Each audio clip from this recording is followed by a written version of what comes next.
short versus long arm chest training. Today's video is actually paired with our podcast that we have today, number 1550, in which we discuss how to personalize chest growth training. If you have short upper arm bones versus long upper arm bones, it changes the chest recruitment in many chest exercises.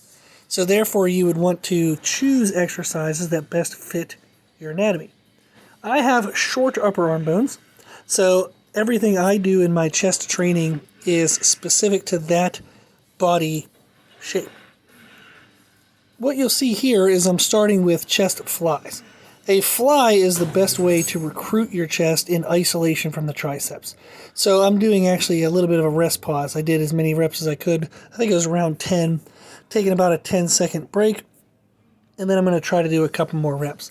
So this was the first exercise I did. Did a couple warm-up sets, kind of get the mind-muscle connection for the movement, and then I did 3 working sets with this same format, where I went to good form failure around 8 to 12 reps, took a 10-second count, and then I tried a couple more reps.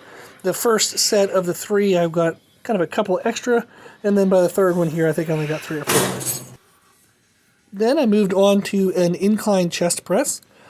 Chest presses, when you have short upper arm bones, actually hit a lot of the triceps, not the chest. So I don't press too often, and I almost never do them actually without pre-fatiguing my chest using a fly.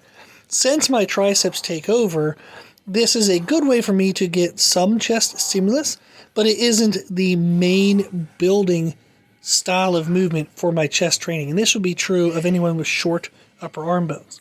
If you have long upper arm bones, your chest is actually better recruited in presses, and you can actually do presses more often with your exercise selection.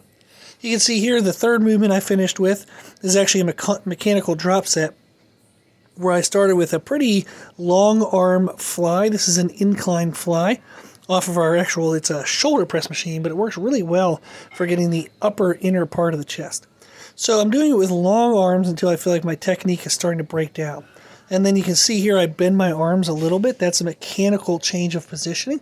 So it actually makes it a little bit easier to do this so I can drive the chest further into failure.